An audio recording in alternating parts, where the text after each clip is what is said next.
Selamat berjumpa kembali di Ngulik Alkitab.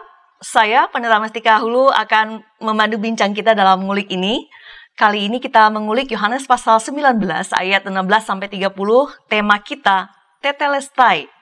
Untuk mengulik teks ini telah hadir bersama saya di studio, ada Pastor Untung Ong PhD. Halo Pak, apa kabar? Baik, terima kasih untuk undangannya. Terima kasih sudah bersedia menjadi narasumber di Ngulik Alkitab setelah perjalanan jauh, liburan ke Indonesia malah memberikan kesempatan untuk berbagi bersama para pemirsa di sini. Puji Tuhan, puji Tuhan. Sahabat, Pastor Untung saat ini melayani sebagai senior pastor di Southern Baptist, Texas. Jadi kita bersyukur sekali di kesempatan beliau berlibur di Indonesia kali ini. Dia mau hadir di studio dan berbagi firman Tuhan bagi kita. Sebagaimana biasa saya sampaikan dari sini bahwa ngulik Alkitab ini merupakan sarana untuk belajar dan mendalami kitab suci serta melihat apa yang menjadi relevansi dalam kehidupan kita sehari-hari. Dengan senang hati kami mengajak para sahabat untuk berinteraksi bersama kami, meninggalkan komentar di kolom yang tersedia. Seperti biasa, kita akan awali ngulik kita dengan doa dipimpin oleh Pastor Untung. Silakan Bapak. Mari saudara dikasihi Tuhan, pemirsa YKB dimanapun Anda berada, kita akan satukan hati kita untuk menaikkan doa. Kami bersyukur kepadamu ya Tuhan, Engkau sungguh baik, rencanamu indah dalam setiap kehidupan anak-anakmu. Dan pada saat ini ya Tuhan, ketika kami diberikan kesempatan untuk mengulik Alkitab, kami percaya bahwa Engkau punya pesan yang khusus bagi kami semua, dan terutama ya Tuhan, pesan yang bisa memberikan pertumbuhan iman bagi kehidupan kami. Dalam topik yang saat ini kami akan sama-sama belajar tentang Tetelestai. Ajarlah kepada kami ya Tuhan untuk menyerahkan hidup kami sepenuhnya ke dalam rencana Tuhan, menggenapinya karena setiap orang ada tugas yang Tuhan percayakan, di mana kami harus menyelesaikan sebelum Engkau memanggil kami pulang. Karena itu ya Tuhan, biarlah Roh Kudus yang menguasai setiap hati pikiran kami, baik hamba-Mu menjadi narasumber, Tika yang akan menjadi host, dan juga para pemirsa yang akan sama-sama mendengarkan dan merenungkannya. Di dalam nama Tuhan Yesus kami naikkan doa ini. Amin. Sahabat, saya akan membacakan Yohanes pasal 19 ayat 16-30 dari sini dari studio. Silakan para sahabat juga dengan Alkitab yang ada di tangan sahabat masing-masing. Yohanes 19 ayat 16-30. Akhirnya Pilatus menyerahkan Yesus kepada mereka untuk disalibkan. Mereka menerima Yesus. Sambil memikul salibnya, ia pergi keluar ke tempat yang bernama tempat tengkorak, dalam bahasa Ibrani Golgota. Dan di situ ia disalibkan mereka, dan bersama-sama dengan dia disalibkan juga dua orang lain, sebelah menyebelah, Yesus di tengah-tengah. Dan Pilatus menyuruh memasang juga tulisan di atas kayu salib itu, bunyinya, Yesus orang Nazaret, Raja orang Yahudi. Banyak orang Yahudi yang membaca tulisan itu, sebab tempat di mana Yesus disalibkan letaknya dekat kota, dan kata-kata itu tertulis dalam bahasa Ibrani, bahasa Latin, dan bahasa Yunani. Maka kata imam-imam kepala orang Yahudi kepada Pilatus, "Jangan engkau menulis Raja orang Yahudi, tetapi bahwa ia mengatakan, 'Aku adalah Raja orang Yahudi.'" Jawab Pilatus, "Apa yang kutulis tetap tertulis."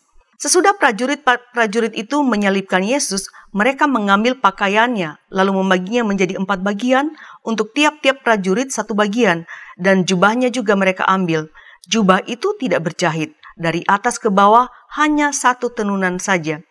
Karena itu mereka berkata seorang kepada yang lain, "Janganlah kita membaginya menjadi beberapa potong, tetapi baiklah kita membuang undi untuk menentukan siapa yang mendapatnya. Demikianlah hendaknya supaya genaplah yang ada tertulis dalam kitab suci. Mereka membagi-bagi pakaianku di antara mereka, dan mereka membuang undi atas jubahku." Hal itu telah dilakukan prajurit-prajurit itu, dan dekat salib Yesus berdiri ibunya dan saudara ibunya, Maria, istri Klopas, dan Maria Magdalena. Ketika Yesus melihat ibunya dan murid yang dikasihinya di sampingnya, berkatalah ia kepada ibunya, "Ibu, inilah anakmu." Kemudian katanya kepada muridnya, "Inilah ibumu." Dan sejak saat itu, murid itu menerima dia di dalam rumahnya. Sesudah itu, karena Yesus tahu bahwa segala sesuatu telah selesai, berkatalah ia supaya genaplah yang ada tertulis dalam kitab suci. Aku haus. Di situ ada suatu bekas penuh anggur asam. Maka mereka mencucukkan bunga karang yang telah dicelupkan dalam anggur asam pada sebatang hisop, lalu mengunjukkannya ke mulut Yesus. Sesudah Yesus meminum anggur asam itu, berkatalah ia, sudah selesai. Lalu ia menundukkan kepalanya dan menyerahkan nyawanya. Itulah teks yang akan kita ulik pada kesempatan kali ini dengan narasumber kita, Pastor Untung. Pak, topik ngulik kita kali ini kan tetelestai. Nah, mengawali ngulik kita ini, saya kira ini perlu dijelaskan supaya para pemirsa kita paham apa sih yang kita maksudkan. Apa maknanya tetelestai ini, Pak? Silakan. Iya, baik Ibu Mestika dan juga pemirsa YKB dimanapun Anda berada. Sebetulnya kata tetelestai ini berasal dari kata Yunani, ini dicuplik dari perkataan terakhir dari Tuhan Yesus. Kalau kita tadi baca, sempat mengikuti pembacaan ini di bagian terakhir ayat 30, sesudah Yesus meminum anggur asam itu, berkatalah ia sudah selesai. Itu merupakan sebuah perkataan yang kuat. Artinya tetelestai adalah sudah selesai. Bisa juga sih diterjemahkan dengan tuntas atau sudah lunas begitu. Itu artinya tetelestai. Dan nanti kita akan bahas dalam eksposisi terhadap teks ngulik Alkitab kali ini. Namun mungkin kita coba lihat bagian-bagian yang kita perlu teliti satu persatu ya. Baik, oke. Kalau begitu saya akan membaca kembali ayat 16 sampai 22 ya, Pak. Baik. Para pemirsa silakan juga dengan Alkitabnya. Yohanes 19 ayat 16 sampai 22. Akhirnya Pilatus menyerahkan Yesus kepada mereka untuk disalibkan. Mereka menerima Yesus. Sambil memikul salibnya, ia pergi keluar ke tempat yang bernama tempat tengkorak, dalam bahasa Ibrani Golgota. Dan di situ ia disalibkan mereka, dan bersama-sama dengan dia disalibkan juga dua orang lain sebelah menyebelah, Yesus di tengah-tengah.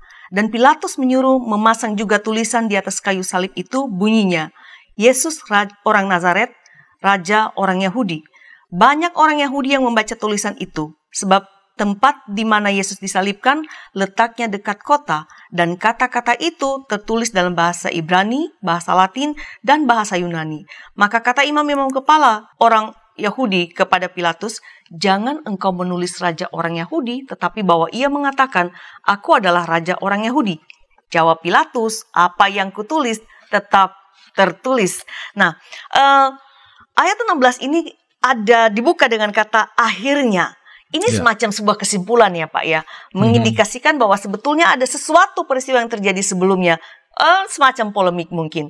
Nah, dan kemudian mengarah kepada sebuah keputusan akhir, entah diambil oleh Pilatus atau siapapun. Apakah demikian Pak? Iya betul Ibu Mestika. Jadi pemirsa, kalau Anda membaca secara teliti pada perikop sebelumnya, di sana terjadi semacam pergumulan di mana ada proses pengadilan yang tergesa-gesa.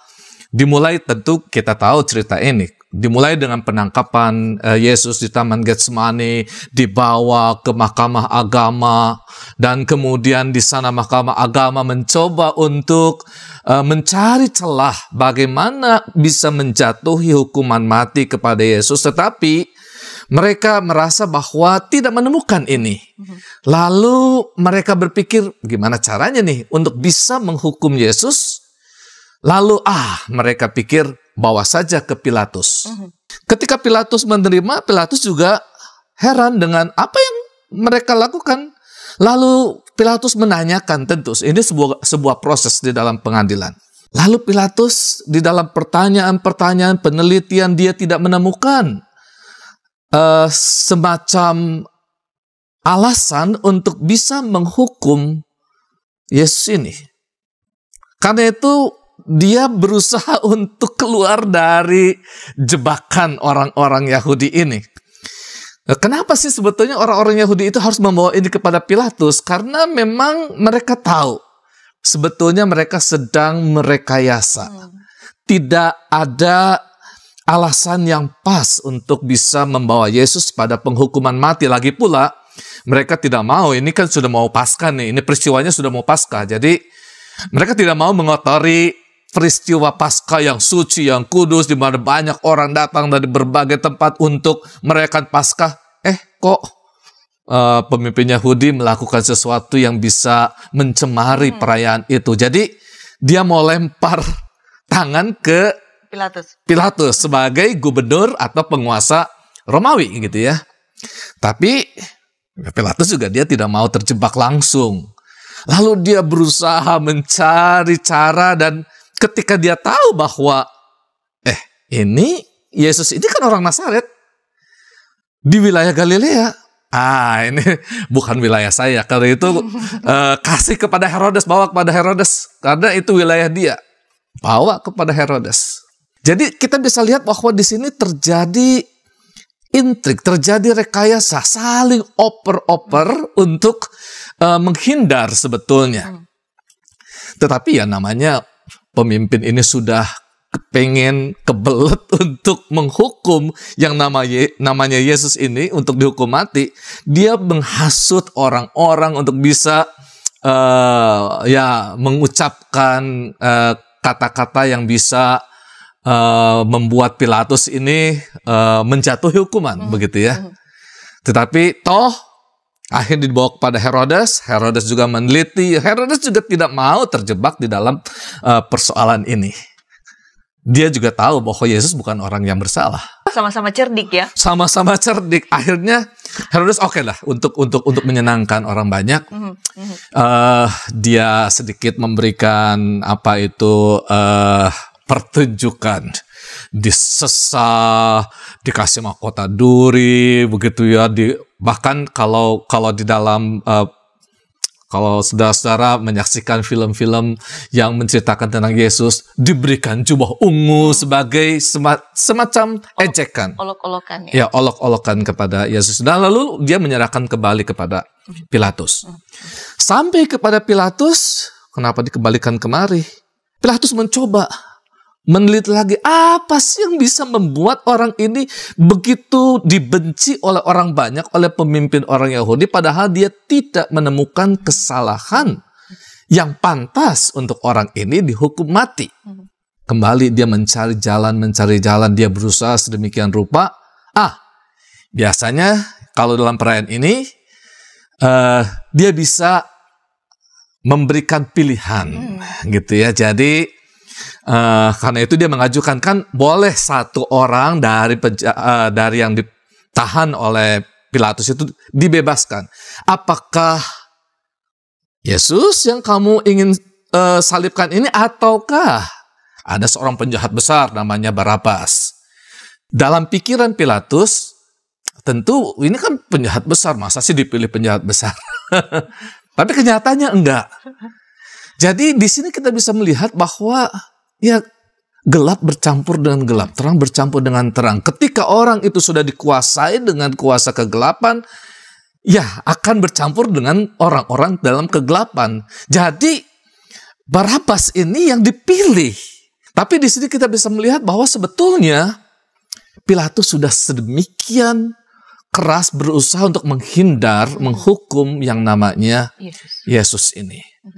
Tetapi ketika terjadi yang jalan terakhir untuk memilih, tapi orang tetap memilih Barabas dibebaskan dan Yesus disalibkan, akhirnya sampai kepada kata akhirnya Pilatus menyerahkan. Jadi itu kata akhirnya di sini semacam kesimpulan, tetapi juga merupakan, kalau saya membacanya itu sebuah ungkapan di mana dia sudah berusaha sekuat tenaga, semaksimal mungkin dan akhirnya ya begitu deh, udah serahkan kepada mereka apa yang mereka mau, udah kasih aja deh gitu ya. Oke.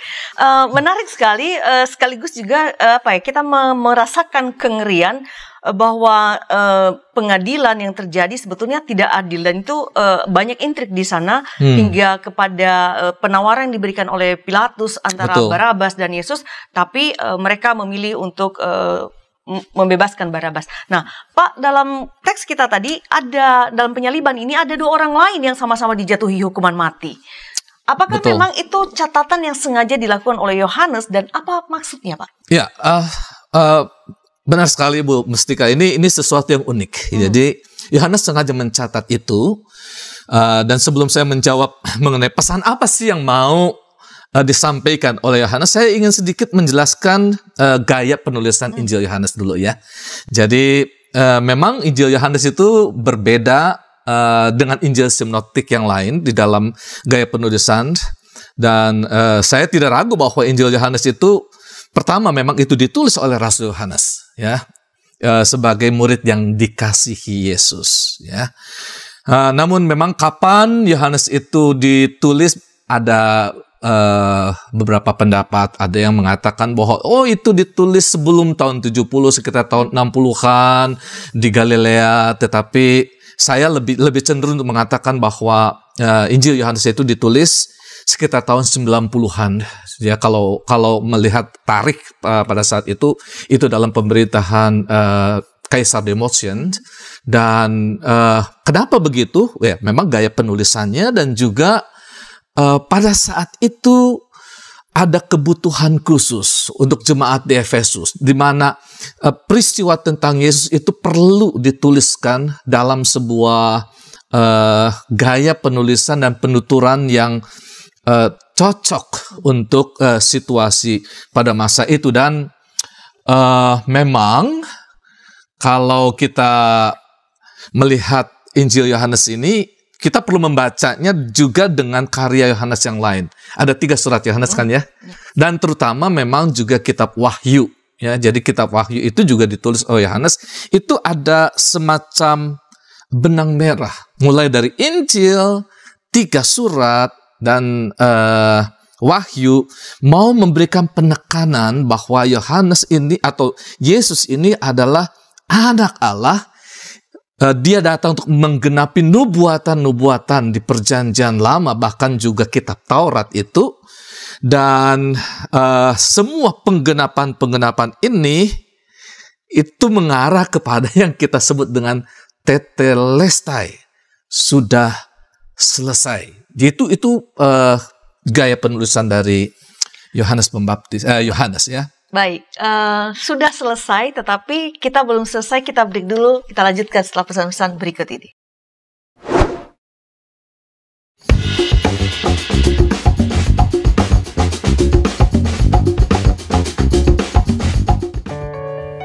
Sahabat, YKB GKI TV menayangkan program baru yaitu Balada, bedah lagu dan aransemen di channel Bedah Lagu.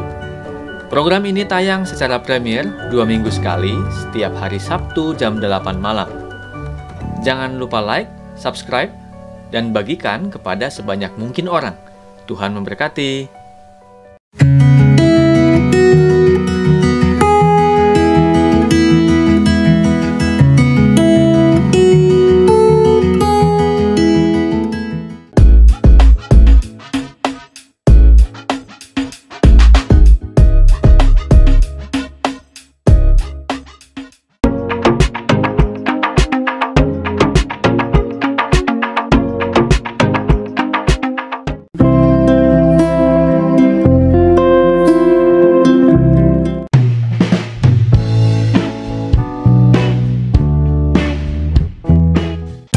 Sahabat, mari dukung pelayanan dan pekabaran Injil melalui YKB dengan membagikan link acara ini kepada sebanyak mungkin orang.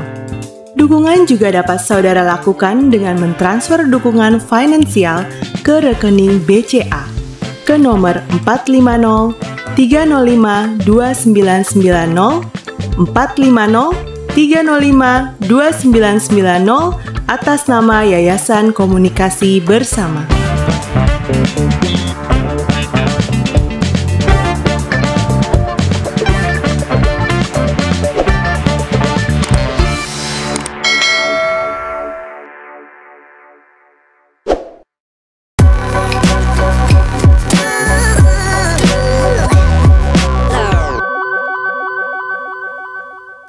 Masih di Ngulik Alkitab bersama saya Pendeta Mestika Hulu dan bersama narasumber kita Pastor Untung Ong PhD. Kita sedang mengulik Yohanes 19 ayat 16 sampai 30. Tema kita Tetelestai. Kita lanjutkan. Di penghujung segmen kedua tadi saya sudah sempat menanyakan kepada Pastor Untung, kenapa sih ada disebutkan dua orang yang disalibkan bersama Tuhan Yesus, ada yang di kiri dan di kanan dan Tuhan Yesus ditempatkan di tengah-tengah. Silakan Pak penjelasannya. Ya, baik Ibu Mestika. Jadi sejak awal ketika Yesus itu datang di dalam pembaptisan Yohanes Pembaptis itu, Yohanes sudah mengatakan kepada orang-orang bahwa lihatlah anak domba Allah yang akan menebus dosa dunia ya. Jadi Yesus itu memang datang untuk menebus dosa dunia. Dan kalau Yohanes itu mencatat bahwa ada dua orang yang ditempatkan di sisi kanan dan sisi kiri, dan kita tahu lebih jelas di dalam kitab Lukas bahwa dua orang itu adalah penjahat dua-duanya. Ya tentu kenapa penjahat? Karena memang hanya penjahat yang pantas dihukum salib begitu. Nah, tapi pesan Yohanes yang penting untuk kita hayati, saudara pemirsa dimanapun Anda berada, bahwa dua orang ini dan Yesus di tengah-tengah ini itu seakan-akan mau mewakili manusia pada umumnya. Karena semua orang ini seperti dua orang yang disalib itu sama-sama sedang menghadapi maut. Dan setiap orang itu sama-sama sedang menghadapi maut. Dan setiap orang itu adalah orang yang berdosa yang harus disalibkan. Tapi persoalannya ada di antara dua orang ini, satu orang dia merespon kepada Yesus itu dengan ejekan, dan kemudian dia tidak mau mengakui siapa Yesus. Sementara yang satu yang sama-sama penjahat, dia mengakui bahwa Yesus itu raja. Bahkan dia mengatakan kepada Yesus, ingatlah akan daku kalau engkau datang sebagai raja. Itu sebuah pengakuan yang luar biasa. Dan apa respon Yesus? Yesus katakan bahwa pada saat ini juga engkau bersama-sama dengan aku di Firdaus. Nah, saudara-saudara, jadi dua orang penjahat yang ada di sisi kanan dan kiri Yesus itu sebetulnya mewakili kita, setiap orang ketika berhadapan dengan Yesus yang tersalib. Apakah kita bertobat atau kita tidak bertobat? Jadi itu pesan yang penting yang mesti kita hayati. Kedua orang yang berada di sisi Yesus adalah gambaran dari kita juga ya. Baik, kita lanjutkan ulikan kita ya Pak. Saya akan baca ayat 19. Dikatakan di sana bahwa dan Pilatus menyuruh memasang juga tulisan di atas kayu salib itu, bunyinya Yesus orang Nazaret, Raja orang Yahudi. Nah, Pilatus bersikeras mencantumkan tulisan ini, padahal mendapatkan protes dari para imam kepala. Betul. Begitu. Dan ini dituliskan Pilatus juga dalam 3 bahasa, Latin, Ibrani, dan Yunani. Apa sih Pak tujuannya Pilatus harus membuat yang demikian? Padahal diprotes loh. Iya, ya Ibu Tika. Ya Pilatus kan juga namanya manusia ya. Dia tidak ingin jabatannya juga hilang begitu ya. Jadi dia mencari semacam pegangan. Apa yang bisa membuat keputusan dia itu keputusan yang legitimate, yang sah untuk menyalibkan yang namanya Yesus. Dan hanya 2 penyaliban itu terjadi. Yang pertama memang penjahat besar, pembunuh begitu ya, yang layak untuk dihukum mati, atau seorang pemberontak yang bisa menggoyah pemerintahan Roma. Nah, Yesus bukan seorang pembunuh. Satu-satunya cara adalah dia mengambil apa yang diteriakkan oleh orang-orang yang mengatakan salibkanlah dia. Kenapa? Apa alasannya Yesus salibkan? Karena dia itu menentang kaisar gitu ya. Jadi ini yang kemudian dipakai oleh Pilatus untuk mencantumkan Yesus itu raja orang Yahudi.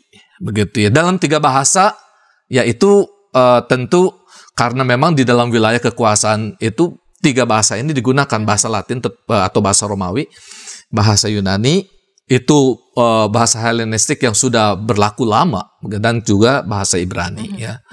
Saya kira itu alasannya supaya semua orang tahu begitu. Dan itu penting buat Pilatus karena itu akan tercatat di dalam sejarah. Apa yang sudah tertulis akan tetap tertulis. Jadi ini penting buat Pilatus bahwa dia tidak mengambil keputusan karena rekayasa. Keputusan dia keputusan legitimate. Walaupun memang yang tersirat orang bisa membaca bahwa ini ada berbagai rekayasa di dalamnya, intrik-intrik para pemimpin Yahudi. Ya. Baik, salah satu cara Pilatus untuk menyikapi situasi itu dan memberikan tulisan di atas salib itu. Baik, kita lanjutkan di ayat 23 dan 24. Ulikan kita, saya baca kembali. Sesudah prajurit-prajurit itu menyalibkan Yesus, mereka mengambil pakaiannya lalu membaginya menjadi 4 bagian, untuk tiap-tiap prajurit 1 bagian. Dan jubahnya juga mereka ambil, jubah itu tidak berjahit, dari atas ke bawah hanya 1 tenunan saja. Karena itu mereka berkata seorang kepada yang lain, janganlah kita membaginya menjadi beberapa potong, tetapi baiklah kita membuang undi untuk menentukan siapa yang mendapatnya. Nah, para prajurit mengambil kesempatan dalam kesempitan. Banyak orang sih Pak, bukan hanya para prajurit ya. Mereka mengambil dan membagikan pakaian Yesus di antara mereka dan termasuk jubahnya begitu. Nah, bisakah Bapak menjelaskan kepada kita, kepada para pemirsa, seperti apa sih rupa atau bentuk pakaian yang dikenakan oleh Yesus sehingga para prajurit ini ingin memilikinya? Apa istimewanya pakaian Yesus? Lagi kan Pak, kalau kita menyadari, bukankah Yesus ini seorang yang sederhana begitu ya? Kalau tidak bisa dikatakan miskin, tukang kayu ya dikenalnya begitu. Apakah pakaian ini memang sungguh-sungguh berharga sehingga orang harus sampai yang mungkin gak berebut tapi harus mengundi untuk mendapatkannya? Bagaimana Pak? Ya baik Bu Tika, memang berkenaan dengan pakaian Yesus ini secara dirinya sendiri ansih bahwa pakaian itu tidaklah menjadi penekanan dalam Injil-Injil ya. Yang menjadi penekanan justru peristiwa pembagian itu ya, membagi-bagi itu sendiri dan kemudian membuang undi itu sudah dibuatkan di dalam Perjanjian Lama dan itu menjadi bagian penting bahwa peristiwa ini memang dalam rangka menggenapi nubuatan itu. Tetapi secara ya kalau kita mau mencoba mencari tahu tentang pakaian Yesus ini. Jadi pakaian itu di dalam budaya Yahudi jelas punya makna tertentu ya. Jadi Yesus berpakaian itu menunjukkan bahwa dia seorang yang merdeka ya. Karena seorang budak dia telanjang dada, juga kalau dia pakai celana itu bukan celana yang panjang, tidak boleh sampai ke bawah, dia harus selutut.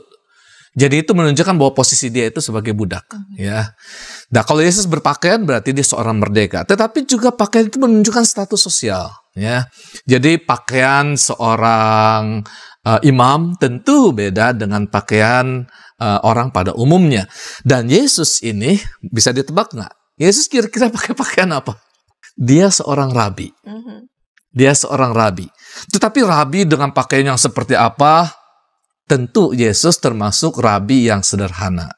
Jadi hanya berjubah putih dan bukan sesuatu yang menunjukkan bahwa dia punya status sosial yang bisa membedakan dia dengan orang-orang di bawah. Justru Yesus itu ingin selalu dia dekat dengan orang-orang yang tersisih. Jadi walaupun dia seorang rabi, dia menggunakan pakaian yang sederhana. Nah, di sini penting bahwa tadi dibaca bahwa ada di awal itu dibagi menjadi beberapa bagian, ya.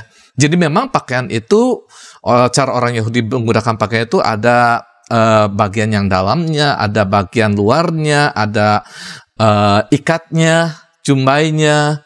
Nah, tapi juga ada kenonet, ya, ketonet itu. Jadi itu semacam jubah yang dipakai dan tidak berjahit, begitu ya. Dan itu yang kemudian diundi, ya.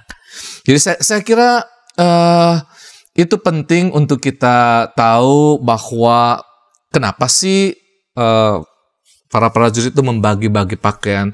Walaupun memang bukan pakaian yang mahal, tetapi tentu punya value, ya, punya value. Jadi bisa dikatakan bahwa pakaian yang dibagi-bagi Yesus yang dibagi-bagi di antara para prajurit itu terdiri dari ketonet, talit, tefilim, tsitsi, dan sedangkan maforet, jubah sebagai simbol kerabian itu yang diundi.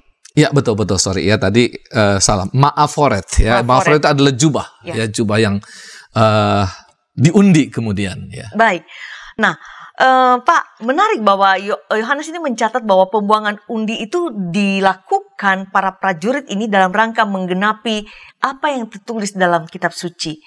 Ini bagian kitab suci yang mana yang dirujuk oleh Yohanes, Pak, dan mengapa harus diundi, Pak? Ya, benar sekali Bu Tika bahwa peristiwa pembagian pakaian itu dalam proses undi di atas jubah Yesus ini merupakan penggenapan terhadap apa yang dinubuatkan oleh Raja Daud. Ya, dalam Mazmur 22 di ayat 19, saya akan bacakan bagian ini.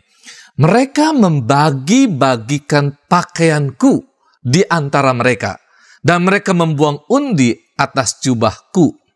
Nah, ini Daud menuliskan Mazmur ini sebagai seruan penderitaan dan kesedihan dari seorang yang saleh, yang masih belum mengalami pembebasan dari penderitaan ini, dan dia tidak merasa ada kesalahan yang dilakukan, tetapi mengapa sih Tuhan membiarkan ia menjadi bahan ejekan musuh-musuhnya? Nah, pemirsa yang dikasihi Tuhan, sebelum saya membahas tentang makna pembagian pakaian dan undi, saya ingin mengajak Anda untuk melihat dalam sisi positif lebih dulu, yakni pemberian pakaian. Jadi dalam budaya Yahudi, pemberian pakaian itu memiliki 3 makna penting, ya. Yang pertama adalah sebagai anugerah, wujud simbol kasih, ya. Misalkan kalau seorang mempunyai pakaian, meminta pakaianmu, beri juga jubahnya. Nah, jadi itu sebetulnya menunjukkan pemberian, begitu ya. Tapi juga pakaian itu punya simbol pemeliharaan, ya. Ketika ya Adam dan Hawa jatuh di dalam dosa, dan kemudian Allah membuat pakaian, ya, buat mereka. Tapi juga pakaian itu bersimbol pengampunan, penerimaan kembali. Ingat peristiwa tentang perumpamaan anak yang hilang? Ya, jadi si bapak itu ketika melihat anaknya pulang, lalu dia memeluk, mencium, lalu dia memberitakan kepada pelayannya untuk supaya diberikan pakaian.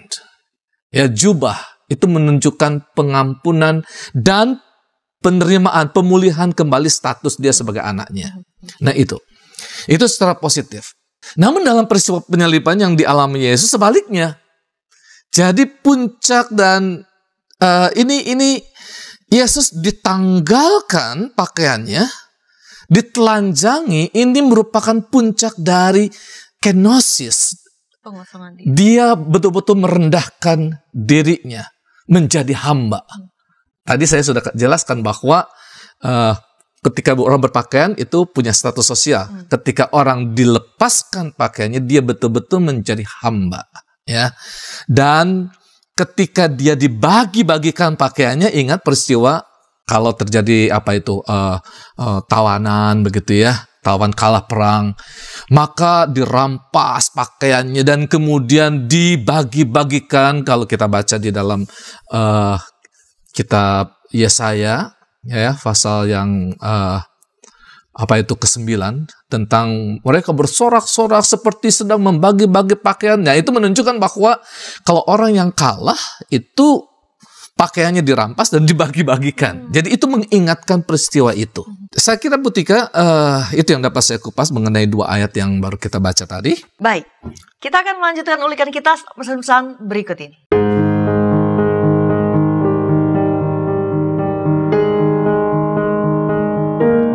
Sahabat, kami mengucapkan terima kasih karena sudah menjadi mitra pekabaran Injil di channel YouTube YKB GKI TV. Untuk mempermudah sahabat berlangganan dan menyaksikan program renungan berbahasa daerah, maka pada bulan November ini kami membuat channel YouTube YKB berbahasa daerah. Channel ini khusus diisi program-program berbahasa daerah yang ada di Indonesia.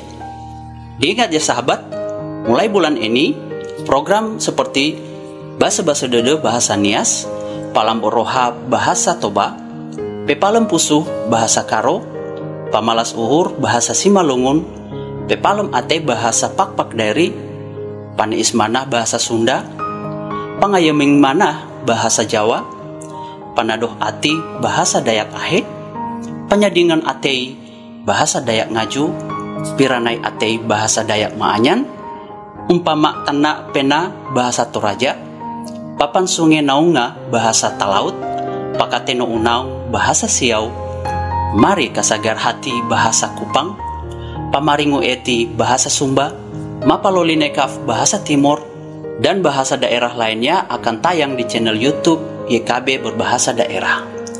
Jangan lupa subscribe dan tekan tanda lonceng untuk mendapatkan informasi video terbaru di channel YouTube YKB Berbahasa Daerah. Terima kasih, Tuhan Yesus memberkati.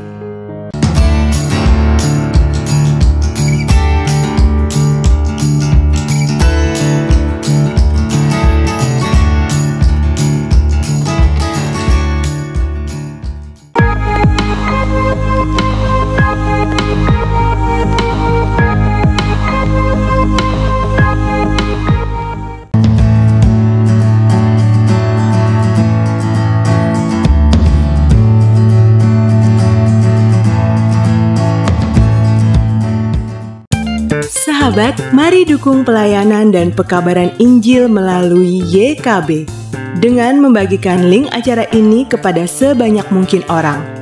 Dukungan juga dapat saudara lakukan dengan mentransfer dukungan finansial ke rekening BCA ke nomor 450 305 2990 450 305 2990 atas nama Yayasan Komunikasi Bersama.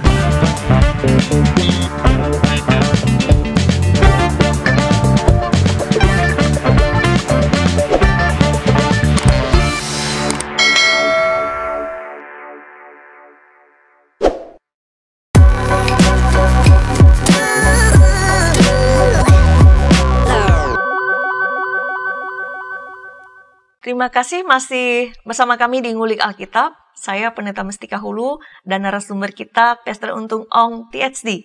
Kita mengulik Yohanes 19 ayat 16-30, tema kita Tetelestai. Kita sudah berada di segmen terakhir. Kita lanjutkan, saya baca ayat 25-30. Dan dekat salib Yesus berdiri ibunya dan saudara ibunya Maria, istri Klopas dan Maria Magdalena. Ketika Yesus melihat ibunya dan murid yang dikasihinya di sampingnya, berkatalah ia kepada ibunya, "Ibu, inilah anakmu." Kemudian katanya kepada muridnya, "Inilah ibumu." Dan sejak saat itu, murid itu menerima dia di dalam rumahnya. Sesudah itu, karena Yesus tahu bahwa segala sesuatu telah selesai, berkatalah ia, supaya genaplah yang ada tertulis dalam kitab suci, "Aku haus." Di situ ada suatu bekas penuh anggur asam. Maka mereka mencucukkan bunga karang yang telah dicelupkan dalam anggur asam pada sebatang hisop, lalu menguncupkannya ke mulut Yesus. Sesudah Yesus meminum anggur asam itu, berkatalah ia, "Sudah selesai." Lalu ia menundukkan kepalanya dan menyerahkan nyawanya. Pastor Untung, dalam bagian yang saya baca ini, kita melihat ada beberapa nama Maria. Betul. Ada 3 nama Maria. Nah, ada Maria ibu Yesus, Maria istri Klopas, dan Maria Magdalena. Apakah ada makna khusus, Pak? Mengapa penulis Yohanes menyebutkan nama-nama Maria ini? Secara khusus saya kira tidak, tetapi memang itu nama favorit. Jadi untuk bisa membedakan. Tetapi yang paling penting bahwa memang 3 nama ini selalu ada di sekitar Yesus. Dan yang paling penting justru adalah ketika Yesus berhadapan dengan ibunya Maria, lalu dia mengatakan bahwa ibu, inilah anakmu. Coba bayangkan ketika Maria ibunya sedang menatap Yesus disalib, ini yang menjadi tanda-tanda besar sejak dia mengandung anak ini sudah luar biasa kan. Yesus ini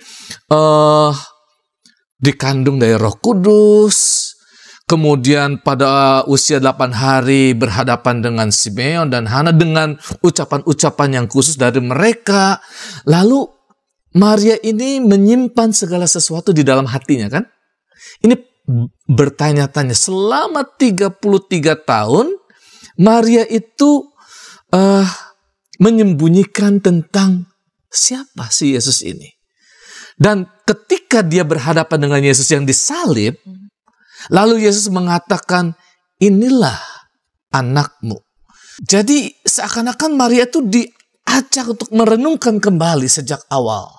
Peristiwa dia mengandung, ada gembala, ada orang Majus, kemudian ada Simeon, ada Nabia, ada juga tentu ada banyak peristiwa-peristiwa di dalamnya. Dan semua ini dirangkum pada puncaknya. Ini loh misi dari anakmu. Menggenapi apa yang engkau sudah tahu dari awal. Dan malaikat yang datang itu kepada Maria ini. Ini, begitu ya. Jadi itu penting, Maria, Ibu Yesus. Baik, penyebutan Maria memiliki makna penting. Dan selain Maria, Pak, di dalam teks yang barusan terakhir yang saya bacakan di bagian terakhir ini juga tadi, ada satu nama yang disebut adalah murid yang dikasihi. Selain penyebutan para Maria begitu.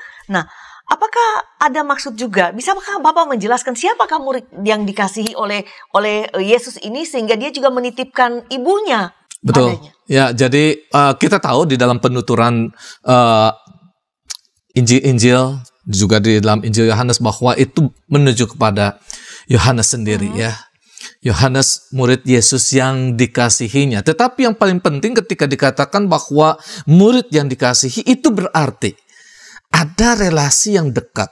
Ada yang relasi yang dekat bukan hanya relasi emosional tetapi juga spiritual. Yohanes betul-betul memahami apa yang menjadi pengajaran Yesus. Bahkan ini yang mengejutkan. Ini yang mengejutkan bahwa dikatakan bahwa Yohanes itu tidak akan mati sebelum melihat kerajaan sorga. Dan itu digenapi, kalau nanti ya tidak akan dibahas sekarang, tetapi itu digenapi ketika Yohanes mendapatkan penglihatan di Pulau Patmos dan menerima pewahyuan. Dia diangkat untuk menerima pewahyuan melihat tahta Allah. Jadi itu sebetulnya makna yang dalam ketika Yesus mengatakan inilah murid yang dikasihi, lalu dia menerima Yesus, ibu Yesus di dalam rumahnya, ya. Dan itu menjadi sesuatu yang penting juga untuk murid-murid yang lain. Baik, kita lanjutkan kembali. Dalam teks yang tadi saya baca di bagian terakhir ini, di segmen ketiga ini, nah kita hampir tiba di bagian-bagian akhir nih Pak. Ya. Ayat 30, Yesus merasakan haus dan kemudian dia dicucukkan anggur asam itu dan dia berkata di ayat 28-29 saya baca kembali. Sesudah itu karena Yesus tahu bahwa segala sesuatu sudah selesai, berkatalah ia supaya genaplah yang ada tertulis dalam kitab suci, aku haus. Nah, tampaknya dalam kata aku haus ini terkandung juga kata yang menjadi topik kita, tetelestai. Apa benar demikian, Pak? Iya, jadi sebetulnya begini. Tetelestai itu sendiri berarti selesai atau digenapi, tuntas. Jadi ketika dia mengatakan aku haus, jadi ada nubuatan yang digenapi. Nah, pertanyaannya mungkin nubuatan yang mana nih, begitu ya. Nah, nubuatan yang dikatakan oleh Daud di Mazmur 22 ayat 16. Saya akan bacakan ini, Mazmur 22 ayat 16. Kekuatanku kering seperti beling, lidahku melekat pada langit-langit mulutku.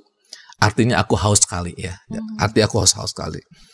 Dan bila saudara membayangkan sejak Yesus itu mengalami proses pengadilan yang semuanya segala begitu tergesa-gesa, kemudian begitu berdarah-darah, dia dicambuk. Kalau mengikuti katakanlah program movie The Passion of Christ, itu berdarah-darah. Jadi begitu banyak cairan yang sudah keluar dari tubuhnya, ya. Lalu disalibkan, diterik matahari. Jadi itu haus sekali. Nah, pada saat itu Yesus mengalami rasa haus yang luar biasa dan kekeringan. Dan ucapan Yesus ini menggenapi nubuatan Daud di Mazmur 69 ayat 22. Bahkan mereka memberi aku makan racun. Dan pada waktu aku haus, mereka memberi aku minum anggur asam. Ini juga tetelestai, penggenapan, penyelesaian segala sesuatu yang sudah dinubuatkan. Nah, kita bisa membayangkan. Jadi, dalam keadaan haus, cairan kurang, lalu anggur asam melekat di mulutnya. Anggur asam ini tidak menghilangkan haus, bahkan kemudian menyedot air lagi di dalam tubuhnya. Jadi itu merupakan racun terhadap tubuhnya, ya, tidak menambahkan cairan. Baik, dengan demikian artinya bahwa Tuhan mengalami penderitaan yang luar biasa. Luar biasa, luar biasa. Pak, pertanyaan saya berikutnya kepada Bapak adalah, Tuhan mengalami penderitaan yang luar biasa untuk menanggung kita, dosa-dosa manusia begitu ya. Ya. Nah, apakah setiap orang kemudian dapat menikmati karya Tuhan, penebusan yang terjadi melalui penderitaan dan bahkan kematian ini? Ya, tentu saja. Setiap orang itu terpanggil untuk menerima karya keselamatan Yesus. Tapi untuk menerimanya, maka saudara-saudara, kita harus percaya kepada Yesus. Menyerahkan diri kita untuk menjadi bagian dari orang-orang yang ditebus di dalam Yesus. Karena tetelestai itu berarti bahwa dibayar lunas. Jadi orang yang mau menerima bahwa dirinya itu menjadi milik Yesus, kalau kita mau menyerahkan diri kita kepada Dia, maka Dia akan membayar kita lunas, tetelestai. Kita akan mengakhiri ngulik Alkitab episode ini, Pak. Yohanes 19 ayat 16 sampai 30, tetelestai. Apa yang dapat Bapak sampaikan sebagai sebuah pembelajaran kepada para pemirsa? Kan di awal di ngulik Alkitab ini selalu disampaikan bahwa ngulik Alkitab ini adalah sarana untuk kita belajar dan mendalami kitab suci. Kita melihat apa yang dikatakan kitab suci, dan sebagai umat Tuhan masa kini kita juga merelevansikannya dalam kehidupan kita. Jadi apa yang bisa kita tarik sebagai pembelajaran untuk bisa diterapkan dalam kehidupan kita sekarang, Pak? Silakan. Ya, baik saudara. Saudara tahu kisah tentang perumpamaan talenta. Ini bagian dari khotbah Yesus tentang akhir zaman, ya. Ada orang yang dapat 5 talenta, 2 talenta, 1 talenta. Yang 5, 2, dia begitu sukacita dan kemudian dia segera mengembangkan. Dan kemudian memperoleh laba 100%. Ya, sedangkan yang 1 menyimpan. Nah, kepada yang 5 dan kepada yang 2, si Tuhan mengatakan, baik sekali hambaku yang setia, masuklah dalam pekerjaan. Ini seringkali dikatakan bahwa well done. Nah, ini sama dengan artinya tetelestai, komplit, tuntas. Kita semua dipanggil untuk bersikap seperti Yesus. Kalau kita mendapatkan tugas dari Tuhan, kepercayaan dari Tuhan, talenta yang diberikan kepada saudara-saudara, tuntaskanlah itu. Sehingga Tuhan akan menyambut saudara-saudara dengan mengatakan, well done, hambaku yang setia. Masuklah dalam kesukacitaan Tuhanmu. Nah, karena itu, sebagai orang percaya, ada 4 hal yang saya mau katakan kepada saudara-saudara. Yang pertama adalah mengasihi Tuhan. Yesus itu adalah Tuhan kita yang telah menebus dosa kita. Kasihilah Dia dengan sepenuh hati. Yang kedua, kesediaan kita untuk mengedepankan kehendak Tuhan daripada kehendak diri kita sendiri. Karena itu yang akan membuat saudara mau menyelesaikan dengan tuntas. Kalau kita punya kehendak diri kita sendiri, cenderung kita itu di tengah jalan selesai, belum tuntas. Yang ketiga adalah ketaatan kepada Tuannya. Kesediaan mengorbankan segala sesuatu untuk menggenapi misi Tuannya. Itu akan membuat saudara-saudara menjalani hidup itu dengan tuntas, selesai. dan keteguhan hati. Ada banyak persoalan-persoalan yang bisa membuat kita menjadi putus asa atau berhenti di tengah jalan. Tetapi kalau kita memiliki keteguhan hati sebagaimana Tuhan Yesus memberikan contoh, maka itu juga akan membuat kita menuntaskan, selesai segala sesuatu. Demikian saya kira aplikasi untuk pemirsa dimanapun Anda berada, bagaimana kita dipanggil untuk menyelesaikan tugas yang Tuhan percayakan kepada saudara. Kita ini milik Tuhan, saudara telah dibayar lunas oleh Tuhan. Tuhan telah menyelesaikan pekerjaannya di dunia, dan kita sebagai orang-orang percaya dipanggil juga untuk menyelesaikan misi Allah. Saudara adalah perpanjangan tangan Tuhan di tengah dunia ini. Baik, terima kasih Pastor Untung telah menjadi narasumber di Ngulik Alkitab kali ini. Kiranya penjelasan yang Bapak berikan dalam episode kali ini dapat semakin memperkaya para pemirsa, semakin memahami firman Tuhan dan juga melakukan dalam kehidupan sehari-hari. Terima kasih.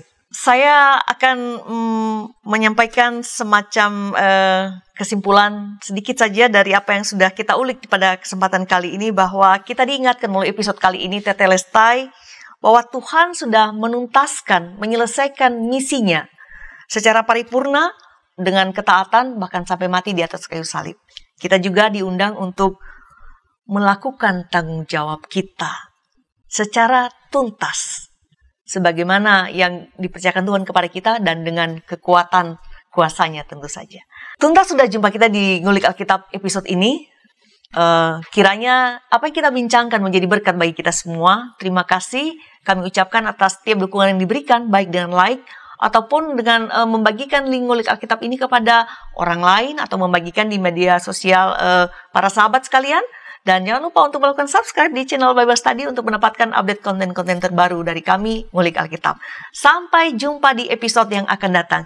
Kita akhiri ngulik kita, doa dipimpin oleh Pastor Untung. Silakan Bapak. Mari saudara kita satukan hati kita di dalam doa.